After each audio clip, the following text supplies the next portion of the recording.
नमस्कार बच्चों, जय हिंद, जय भारत। मैं Sanjay Chauhan discovery study circle के यूट्यूब चैनल पर आपका स्वागत करता हूं, अभिनंदन करता हूं। जैसे कि इससे पहले मैंने अपनी लेखपाल के संदर्भ में जो वीडियो बनाई थी, जो शॉर्टलिस्ट जारी हुई है, उसके बारे में मैंने आपको बता दिया था कि बहुत सारे बच्चों को नहीं हुआ है, लगभग 90% बच्चे बाहर हो गए हैं। अब जो बच्चे हुए हैं, अब उनको क्या करना है? आज का जो सेशन है वो इसी डिस्कस पे आधारित है। इसी हम चीज को आज डिस्कस करेंगे कि नए बच्चों के जो जिनको मुख्य परीक्षा देने का अवसर मिला है, बहुत अच्छा मौका मिला है, बहुत अच्छा अवसर मिला है, इसको भुनाना है बच्चों। लेकिन इतना आसान नहीं होगा, बहुत मुश्किल, बहुत कठोर है डगरपन घट की। तो मुश्किल होगी बहुत, लेकिन उसको आसान बनाने के रणनीति होगी, वो हम आज उस पर चर्चा करेंगे। जिन बच्चों का नहीं हुआ है उसके लिए अलग से मैं वीडियो बनाऊंगा, उनको क्या करना है, फिलहाल किस तरीके से चीजों को लेकर चलना है। और जिनका हुआ है उनके लिए आज का सेशन बहुत उपयोगी होने वाला है, बहुत शानदार होने वाला है, बहुत अच्छा होने वाला है बच्चों। आपको बहुत इस चीज का फायदा मिलेगा, इसलिए आप हमसे जरूर जुड़िए और लगातार हमारी वीडियो को देखते रहिए। देखिए, जिन बच्चों का सिलेक्शन हुआ है, जिन बच्चों का हुआ है वो देख लीजिए आप। उनको कैसे करना है? उनको ऐसे करना है, जिन बच्चों का सिलेक्शन हुआ है, जिनको मुख्य परीक्षा देने का मौका मिल रहा है, उनके लिए एक बेहतर रणनीति होनी चाहिए। बच्चों, बिना रणनीति के 40 दिन मान लीजिए, बस आप है तो 43 डेज, पर 40 से मान लीजिए, क्योंकि 1 2 4 दिन तो इधर उधर चले जाते हैं। 40 दिन की रणनीति क्या होगी, चर्चा इसी पर होगी। सब लोग, आप लोग पढ़े लिखे हैं, सबकी तैयारी का एक लेवल हो चुका है, क्योंकि सबने पैठ दिया है और अच्छे खासे मार्क्स लेकर तभी आप एक स्तर पार करके दूसरे स्तर पर पहुंचे हैं। यानी एक स्टेज आपने पार कर ली और आप सिलेक्शन के बहुत नजदीक पहुंच गए हैं। आप सिलेक्शन के नजदीक पहुंच गए, लेकिन जो अंतिम पड़ाव है ना, वहां तक पहुंचने के लिए बहुत संघर्ष है। संघर्ष इसलिए है कि एक सीट पर 30 बच्चे फाइट करेंगे। इन 30 में से आपको 29 को बाहर निकालना है। अब इस 30 की जो 29 हैं, इन 29 की ही तैयारी आपके बराबर है, आपसे कम कोई नहीं है इनमें। अब ये भी आपकी तरह ही मेहनत करेंगे। अब जो रणनीति जिसकी बेहतर होगी, जिसको क्या पढ़ना है क्या नहीं पढ़ना है, इसने इसके बारे में सोच लिया होगा, वो इन 30 में से 29 को पीछे कर देगा और अपने आप आगे निकल जाएगा। ठीक है, इस तरह का होना है। तो वो रणनीति क्या होनी चाहिए, मैं आपके साथ आज संजय चौहान डिस्कस करने वाला हूं, सिलेबस के साथ। बिना सिलेबस के नहीं, बिना सिलेबस के पढ़ना तो अंधकार में चलने जैसा है बच्चों। सिलेबस रखिए अपने साथ, बिना सिलेबस के आप नहीं कुछ कर सकते। तो सिलेबस कैसे होगा, देखिए आप, ये देख लीजिए आप, ये तो सूचनाएं हैं जो मुख्य परीक्षा के लिए दी गई। लेखपाल के रिक्त पदों पर चयन हेतु लिखित परीक्षा की परीक्षा योजना और पाठ्यक्रम, जो इसके नीचे है, जो अब हम चर्चा करने वाले हैं। सबसे पहले देखिए, परीक्षा योजना क्या है। 4 चीजें आनी है। सामान्य गणित है 25 नंबर का, और 25 ही प्रश्नों की संख्या होगी, 25 होगा, और 1/4 नेगेटिव मार्किंग है। 1/4 नेगेटिव मार्किंग, कोई नेगेटिव मार्किंग नहीं होती है, ध्यान रखिएगा। जो क्वेश्चन नहीं आते हैं बस वही छोड़ने हैं। 100 क्वेश्चनों में से 95+ आपको अटेम्प्ट करने हैं, ध्यान रखिएगा, क्योंकि 80 से कम होना नहीं है। और अगर आपने 90 अटेम्प्ट, अगर आपने 85-86 अटेम्प्ट के, अब भाई के तो 88 बिल्कुल सही है, 2-4 भी गलत नहीं है, 10 तो गलत होने ही होने हैं। और 88 अटेम्प्ट किए, 10 गलत हो गए, 78 हो गए, और होर कड़कम के 74 हो गए, हो ही नहीं सकता। 1/4 नेगेटिव मार्किंग वास्तव में नहीं होती है। जो बच्चे तैयारी करते हैं, पढ़ते हैं, कैसे, आज बताऊंगा मैं आपको कि तुक्का कैसे लगाना है, तुक्का कैसे लगता है, जो नहीं पता है वो कैसे करना है सवाल आपको, और जो पता हो तो आप जानती हो। 95+ अटेम्प्ट करने का टारगेट रखो, 95+, तब जाके आपके 80, 82, 83, 84, 85 ये क्वेश्चन ठीक होंगे। आपने 90 टारगेट रखा, 80 से कम पहुंच जाओगे, गारंटी इस बात की। तो तुक्का कैसे लगाना है और कैसे करना है, जो क्वेश्चन नहीं पता, बिल्कुल नहीं पता, वहां पर क्या प्रोबेबिलिटी होती है, क्या संभावना होती है सही होने की, आज उस पर भी चर्चा होगी। तो ये आपकी ये चीजें हैं। प्रश्न संख्या कितनी होगी, निर्धारित अंक कितने हैं, आप देखिए। अब हाँ, एक चीज और मैं आपको यही बता देता हूं, इसमें ध्यान रखिएगा आप।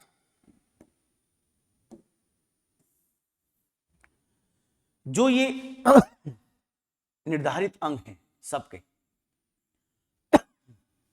कोई भी चीज कम महत्वपूर्ण नहीं है, लेकिन सबसे ज्यादा महत्वपूर्ण जो आपकी होने वाली है वो आपकी हिंदी है।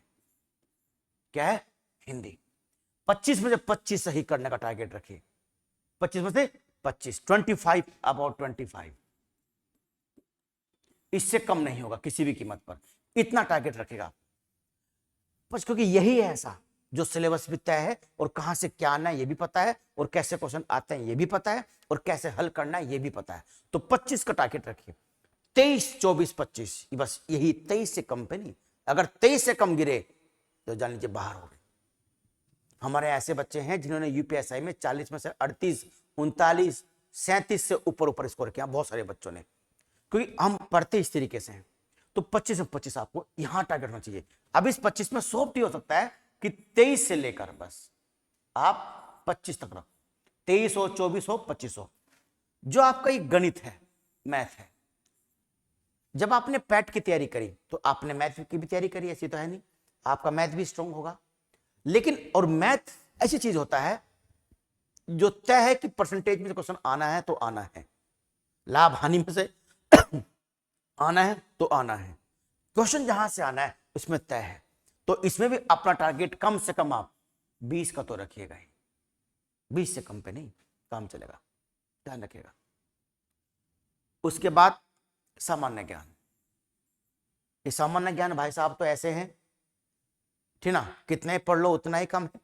जीके या जीएस कभी किसी कंप्लीट नहीं होती, और कभी किसी को पास नहीं करवाती, लेकिन फेल करवाती है। ये जीएस के गुण है। जीके का गुण यही है, जीके हमेशा फेल करवाती है, पास नहीं करवाएगी। पास करवाएगी हिंदी और मैथ, हिंदी और मैथ पास करवाएगा आपको, हिंदी और मैथ ये दोनों पास करवाएंगे आपको, जीके आपको फेल करवाएगी, ध्यान रखिएगा। ग्रामीण परिवेश। ग्रामीण परिवेश सबसे हॉट टॉपिक है, हर बच्चा परेशान है ग्रामीण परिवेश का, और लिख के ले लीजिए, लिख के दे सकता हूं। ग्रामीण परिवेश सबसे आसान आने वाला है, कुछ नहीं आएगा ग्रामीण परिवेश में, सबसे आसान आएगा। क्योंकि हम जानते हैं जो पेपर सेटर होते हैं ना, वो बच्चों का मनोविज्ञान जानते हैं। अब बच्चे बहुत परेशान है ग्रामीण परिवेश में, पता नहीं क्या पढ़ रहे हैं। आप तमाम तरह की किताबें पढ़ रहे हो, कुछ समझ में नहीं आ रहा, यूट्यूब पर पढ़ रहे हो, कुछ समझ में नहीं आ रहा, कैसे क्वेश्चन आएंगे, क्या है ये ग्रामीण विकास, क्या है, कुछ नहीं समझ में आ रहा। तो ये आपका आसान आने वाला है। 15 से 20 का टारगेट इसका रखिए, 20 का ही रखिए इसका टारगेट भी। जो जीएस है ये जा सकता है 15 तक, ध्यान रखिएगा। लेकिन अगर हमसे जीएस पढ़ेंगे तो पक्की बात है 20 प्लस आपको दिला के रहेंगे। जो पढ़ेंगे 20 प्लस आपको उन्हीं में से फंसेगा, जो पढ़ेंगे आपको। हमारे आप हर तरह की मैराथन कीजिएगा। हम देखो 40 दिन का समय आपके पास है, इतिहास पूरा तो पढ़ने से रहे और पढ़ाने से रहे, लेकिन पूरे इतिहास को केवल मैं 8 से 10 घंटे में खत्म कर दूंगा, और उससे बाहर आपको क्वेश्चन नहीं मिलेगा। पूरा संविधान इसी तरीके से पढ़ाऊंगा, पूरा भूगोल इस तरीके से पढ़ाऊंगा, करंट अफेयर इस तरीके पढ़ाऊंगा, और विशेषकर यूपी स्पेशल, क्योंकि यूपी स्पेशल से आपका ग्रामीण परिवेश में भी आना है और जीके में भी आना है। तो ये आप देख लीजिएगा। तो इस तरह का आप ये आपको स्कोर रखना है। हिंदी में इतना रखना है, आपका जो है मैथ में 20 प्लस रखना है, और आपका जो जीएस में 15 से 20 तक रखना है, और ये आपका जो है 20 के आसपास को आपको रखना पड़ेगा। अब ये कैसे होंगे ये देख लीजिए आप। अब कैसे, अब आते हैं हम सिलेबस पे। सबसे पहला सिलेबस हमारा हिंदी का है। किसका सिलेबस है? सबसे पहला हिंदी का। हिंदी कैसे पढ़नी है, 25 में 25 नंबर कैसे आएंगे, ये बस जान लीजिए आप। बहुत कम सिलेबस है हिंदी का जो हम पढ़ते हैं। समास, पर्यायवाची, विलोम शब्द, तद्भव, तद्भव, तद्भव, संधियां, वाक्यांश के लिए एक शब्द निर्माण, यानी अनेक शब्दों के लिए एक शब्द, लोकोक्तियां, मुहावरे, वाक्य संशोधन, लिंग, वचन, कारक, काल, वर्तनी, त्रुटि संबंधित प्रश्न आएंगे, अनेकार्थी शब्द, अपठित गद्यांश पर आधारित प्रश्न, अपठित गद्यांश पर आधारित प्रश्न। अब इसमें 5 प्रश्न तो मैं तय कर देता हूं। एक तो ये अपठित गद्यांश पर आधारित प्रश्न, 3 प्रश्न तो मिलेंगे। कितने? 3। अच्छा, एक तो ये पक्का मिलना है, मुहावरा और लोकोक्ति में से 1 या 2 जरूर मिलने हैं। कितने हो गए बच्चों? 5 हो गए। 5 मिलने हैं, लोकोक्तियां, मुहावरा, अपठित गद्यांश। और दोनों ही नहीं पढ़ते हो आप, मुझे मालूम है। ना ये पढ़ते हो और ना ये पढ़ते हो, ये हो जाता है, ठीक ना। लेकिन इसकी प्रैक्टिस भी हम करेंगे और इनकी भी प्रैक्टिस हम करेंगे, ठीक ना, इसकी भी इनकी भी। अब जो 20 नंबर बचे बच्चों, आप ध्यान रखना, इसमें जो सबसे ज्यादा परेशान करने वाला होगा ना आपको, जो आपको आसान लगता है, वचन, लिंग और तद्भव और तत्सम। काल प्रश्न नहीं करेगा, वर्तनी शुद्धि, एक अनेकार्थी शब्द, 1 2 3 4, ये 4 लगते आसान है, आसान होते नहीं है, लगते हैं आसान। लिंग ऐसा पूछ लेगा कि समझ में नहीं आएगा, और ऐसा ही आना है। ये मुख्य परीक्षा है, पैट का एग्जाम, ये प्रारंभिक परीक्षा नहीं है, ये मुख्य परीक्षा है। और मुख्य परीक्षा में ये एग्जामिनर का और जो पेपर सेटर का ये मंतव्य होता है कि ज्यादा से ज्यादा बच्चे कैसे बाहर निकले, क्या प्रश्न दूं। बहुत सोच समझ का पेपर बनने वाला है, बहुत स्तर का पेपर बनने वाला है, और उस लेवल तक हम पहुंच सकते हैं, बाकी कोई पहुंचे ना पहुंचे, लेकिन हम उस लेवल तक पहुंचेंगे जहां तक पेपर वाले की अप्रोच पहुंचती है। उसके लिए एक्सपीरियंस चाहिए, अनुभव चाहिए, जो हमारे पास है, आपको मिलेगा अब ये सब चीजें। तो हम लोग इसके लिए पढ़ेंगे। तो तद्भव तत्सम लिंग वचन अनेकार्थी शब्द, ये हम जरूर पढ़ेंगे। और आपको मैं ऐसे ऐसे तद्भव लिंग वचन अनेकार्थी शब्द बताऊंगा जो आपने सुने नहीं होंगे, पढ़े नहीं होंगे, और उन्हीं में से ही आना है। तमाम किताबें भरी पड़ी हैं, एक नहीं आना है, ध्यान रख लीजिएगा। जो आएगा वो किसी किताब में नहीं होगा, ठीक ना। उसको हम आपको कराएंगे, हम भी किताब से कराएंगे, कहीं बाहर से अंतरिक्ष से लेकर नहीं आएंगे। कि आप वो किताब पढ़ते हैं जो किताब किसी ऐसे व्यक्ति ने लिखी है या किसी ऐसे प्रकाशन ने छापी है, जो कॉपी पेस्ट है, केवल कुछ नहीं होता है। हरदेव बाहरी साहब की किताब पढ़िए आप, वासुदेव नंदन की किताब पढ़िए आप, ठीक ना। और तरह की शारदा प्रकाशन किताब आती है, उनकी किताब पढ़िए। गीता प्रकाशन किताब आती है, उनको पढ़िए।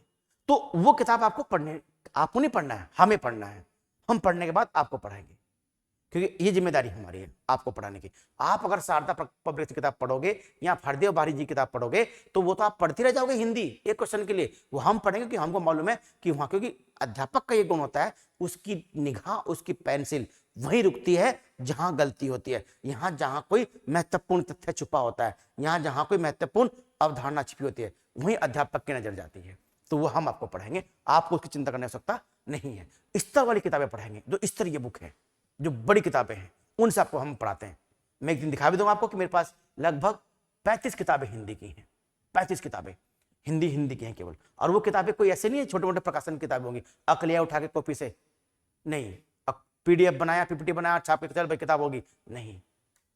स्तरीय किताबें हैं जो उन विद्वानों ने लिखी है जो वास्तव में हिंदी के विद्वान हैं, जिनके बेस पर आप हाई कोर्ट और सुप्रीम कोर्ट तक लड़ सकते हो। अगजी हरदेव बारी साहब ने ये लिखा हुआ है, तो जज साहब भी मानेंगे इस बात को। लेकिन जो बाकी किताबें हैं उनको कोई नहीं मानेगा। तो किताब तो अब तो आपके पास समय नहीं किताब पढ़ने का, लेकिन हमारे पास समय, हम पढ़ेंगे और आपको पढ़ाएंगे। तो ये आपकी चीजें, तो ये चीजें परेशान करने वाली है। अब इसमें स्ट्रेटजी क्या होनी चाहिए आपकी, ध्यान रखिएगा हिंदी में। और हम आपको जो कराएंगे, हम आपको हिंदी की केवल 3 से लेकर 4 मैराथन कराएंगे, 3 से लेकर 4 मैराथन।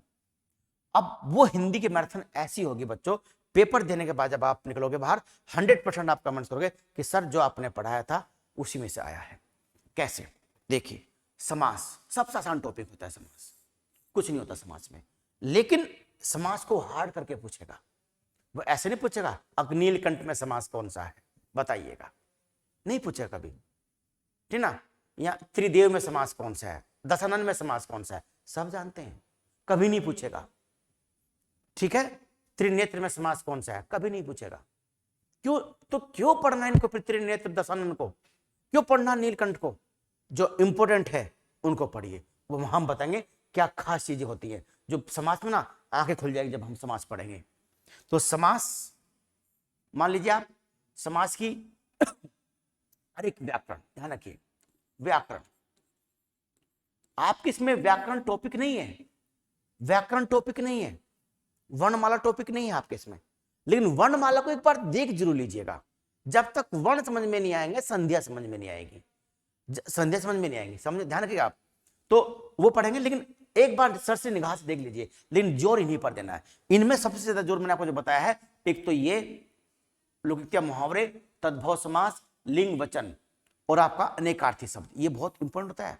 अनेकार्थी यानी अनेकार्थी क्या, जैसे अज होता है ना, अज, अज है, अज का अर्थ क्या होता है? अज का अर्थ ब्रह्मा भी होता है, अज गधे को भी बोलते हैं, ठीक ना। अज के कई अर्थ होते हैं, तो अनेक अर्थ यानी एक शब्द के कई सारे अर्थ निकलते हैं, तो ये अनेकार्थी शब्द वैसे ही होते हैं, ठीक बच्चों, ये इस तरह का। तो ये रखिए, हमारी इसमें मैराथन होगी, उस मैराथन में आपको हम लगभग एक मैराथन में 4 से 5 टॉपिक लेंगे, 4 से 5 टॉपिक लेंगे।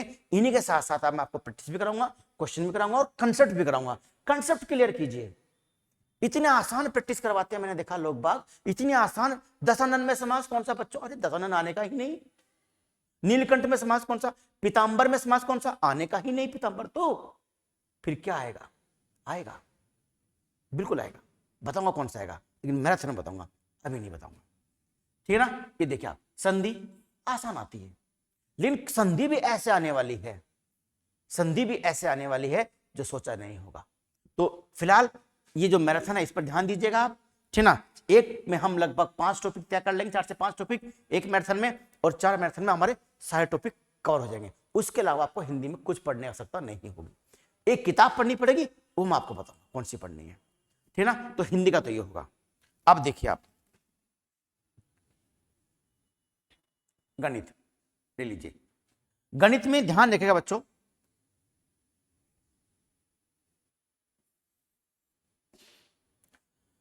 संख्या पद्धति, प्रतिशतता, लाभ हानि, सांख्यिकी आंकड़ों का वर्गीकरण, ये बहुत इंपॉर्टेंट होने वाला है।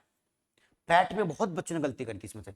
बारंबारता, बारंबारता बंटन, सारणीय, संचय बारंबारता, आंकड़ों का निरूपण, दंड चार्ट, ये पाई चार्ट, आयत चित्र, बारंबारता, बहुभुज, केंद्रीय माप, समांतर माध्य, माध्यिक और बहुलक। ये वो मैथ नहीं अंकगणित वाला, अंकगणित केवल संख्या पद्धति, प्रतिशतता, लाभ हानि, ये तो आसान आने वाला है, कोई दिक्कत नहीं है। सब लोग इसकी लगातार प्रैक्टिस करते हैं, शुरुआत यहीं से करते हैं पढ़ने की, संख्या पद्धति, प्रतिशतता और लाभ हानि।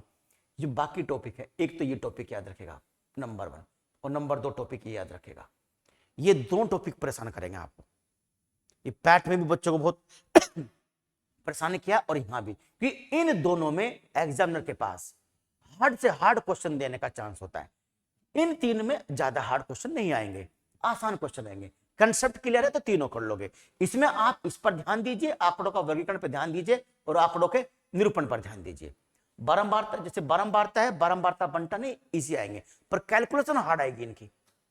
जो जैसे माध्यिका है, बहुलक है, समांतर माध्य, केंद्र प्रवृत्ति माप बोलते हैं ना इनको, मीन मीडियन मोड, तो ये तो आसान आने वाले, ये होते भी आसान है ये तीनों। तो एक तो आप ये टॉपिक अपना कंप्लीट करिए पूरे बढ़िया तरीके से, एक तीनों ही टॉपिक कंप्लीट करिए आप, और तीनों टॉपिक ये करिए, समांतर माध्य, माध्यिका, बहुलक, पूरा ऐसा कर लीजिए चाहे कैसे क्वेश्चन आ जाए गलत ना हो।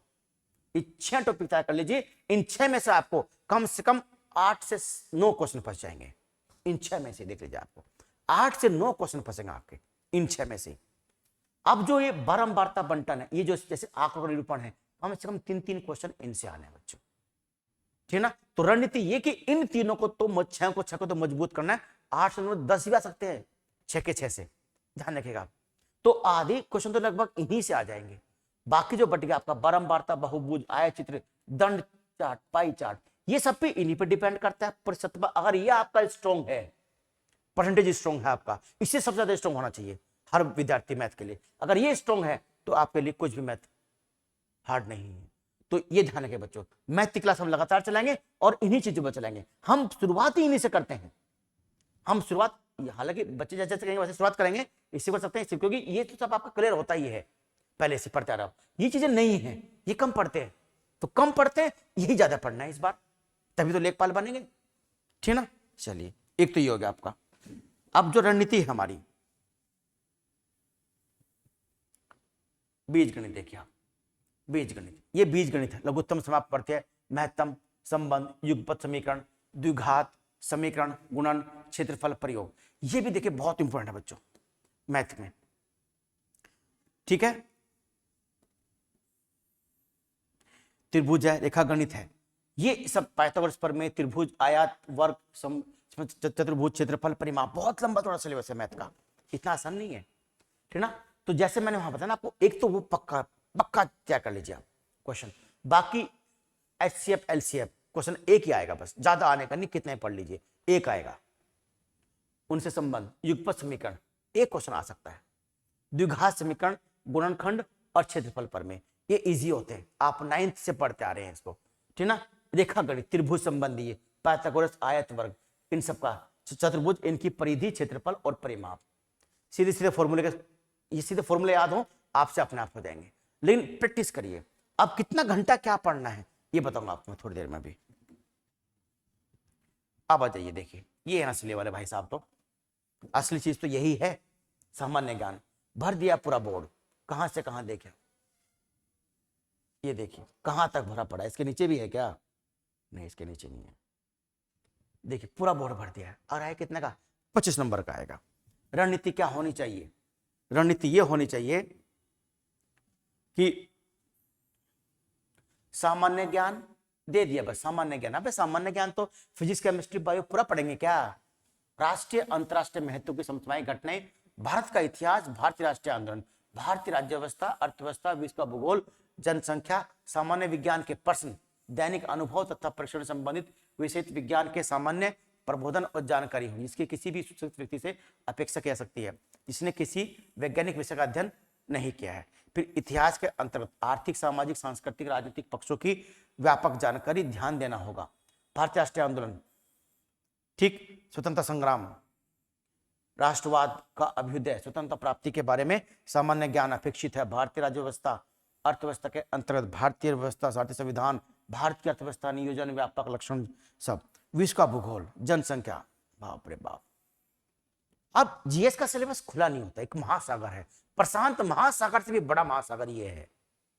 प्रशांत महासागर के तो फिर भी और छोर है, अखाम भाई मैरिना ट्रेंच, खाई गहरी है, पता है सबको कितना चौड़ा, कितना लंबा चौड़ा है, कुछ पता ही नहीं है, कहां से क्या पढ़िएगा, कुछ नहीं है पता चलता है। अब इसकी स्ट्रेटजी ये होनी चाहिए, ध्यान रखें बच्चों, एक तो ये राष्ट्र और अंतरराष्ट्रीय महत्व की समसामयिक घटनाएं हैं, इस पे थोड़ा सा ध्यान दीजिएगा। और मुझे मालूम है बच्चे सबसे ज्यादा ध्यान इसी पर देते हैं और सबसे ज्यादा क्वेश्चन में गलत इसी से होते हैं। ध्यान देने के बावजूद भी यह हाल होता है, कारण क्या है, पढ़ने का स्रोत सही नहीं है, पढ़ने का जो आपका चीजें है वो सही नहीं है, किताब से नहीं पढ़ते आप लोग पढ़ते हो कैसे, ऑनलाइन चीजों से, और ऑनलाइन में क्या, प्रैक्टिस के माध्यम से पढ़ते हो। अब क्वेश्चन बनाया और दे दिया, नीति आयोग के अध्यक्ष कौन बने, अब ये बने, ये अध्यक्ष यही है, नहीं, नीति आयोग पूरा बताइएगा ना, इसमें अध्यक्ष कौन है, उपाध्यक्ष कौन है, काम क्या है नीति आयोग का, तो एक आपका दिमाग खुलेगा, कंसेप्ट खुलेगा आपका, हम पढ़ेंगे आपको, देखेगा आप। और अगर 4 क्वेश्चन भी करंट से आते हैं तो 3 क्वेश्चन हमारे पढ़ाए हुए से आएंगे, एक की गारंटी मैं नहीं ले सकता। हम जो टॉपिक पढ़ेंगे वो पूरा टॉपिक क्लियर करके पढ़ेंगे, चाहे राष्ट्रीय टॉपिक हो, अंतरराष्ट्रीय टॉपिक हो, खेल हो, कुछ भी हो, वो सारा क्लियर करके पढ़ेंगे।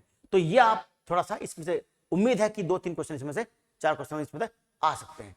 बाकी जो इतिहास है, एक चीज हो रहा, मैंने ये देखा है, एक्सपीरियंस ये किया है, जो बच्चे ज्यादा पढ़ते हैं वो नहीं आता, जो बच्चे छोड़ देते हैं वो जरूर आता है।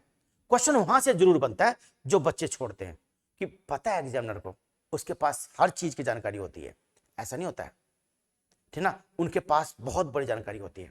हम लोग तो इंटरव्यू दिए हैं, हमको मालूम है कि जब चेयरमैन या कोई मेंबर बैठा होता है तो हम लगता है कि तो ऐसे ही होगा मेंबर, ये हमारे जिले के बारे में क्या जानता होगा, हमारे जिले के बारे में हमसे ज्यादा जानते हैं हम लोग, एक्सपीरियंस की बात होती है।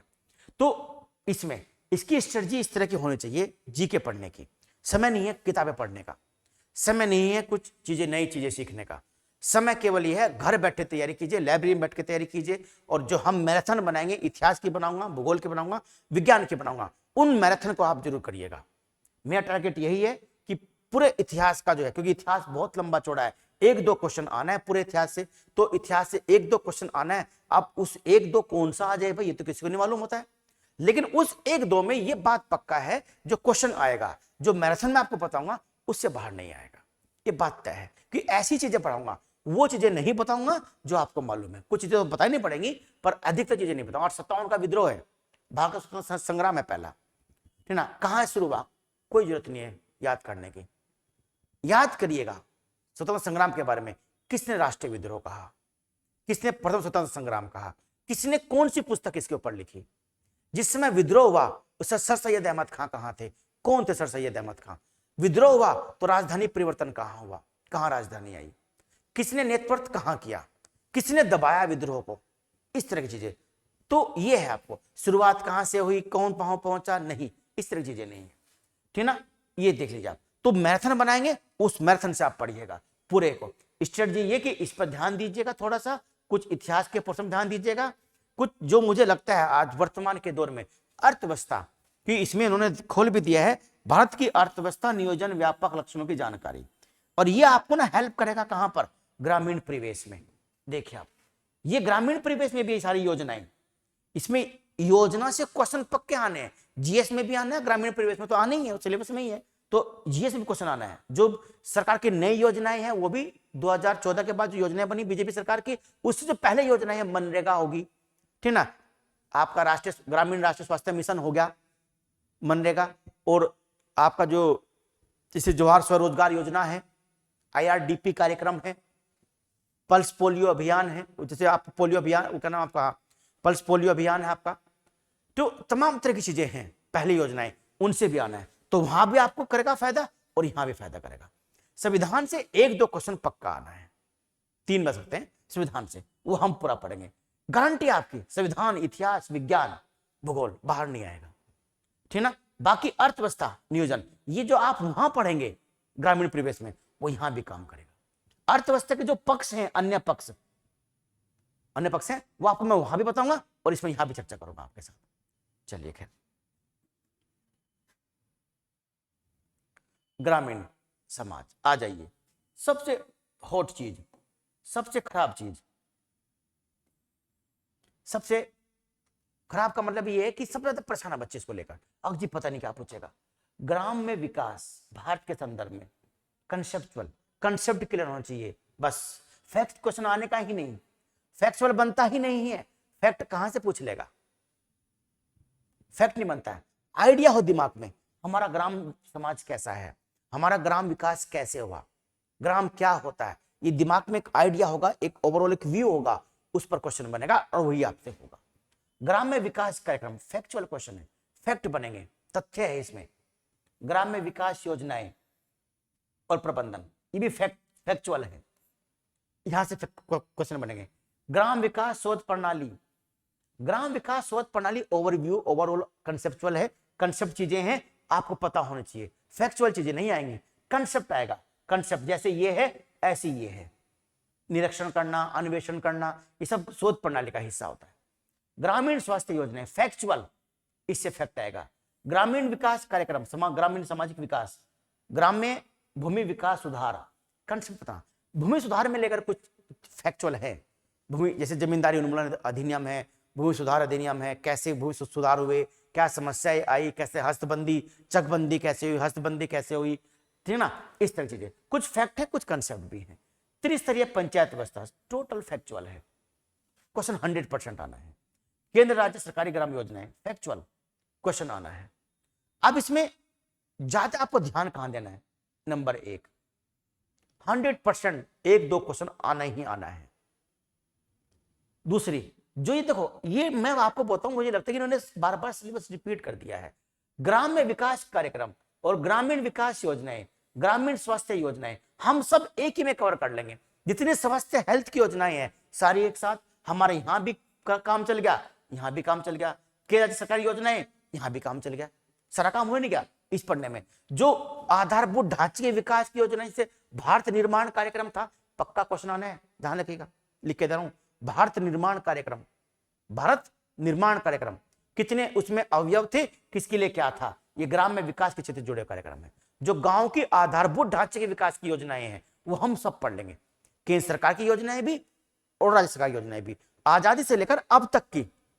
सब तो नहीं पढ़ सकते, सब तो नहीं, पर जो इंपॉर्टेंट है, जो लगता है कि हाँ यहां से क्वेश्चन बनेगा, कुछ चीजें हैं, जैसे मनरेगा है, भारत निर्माण कार्यक्रम है, जवाहरलाल ग्राम स्वरोजगार योजना है, आईआरडीपी है, ड्वाक्रा है, ट्राइसेम है ना, ये योजनाएं हैं ऐसी जो चली हैं, पंचवर्षीय योजनाएं हैं, अब नीति आयोग है। जो ये चीजें हैं ये सब एक ही चीज है। अगर वास्तव में देखो यही चीज तो ये है, यही ये है, यही ये है, समाज विकास कार्यक्रम भी यही है, ठीक ना, सरकार की योजनाएं भी यही हैं।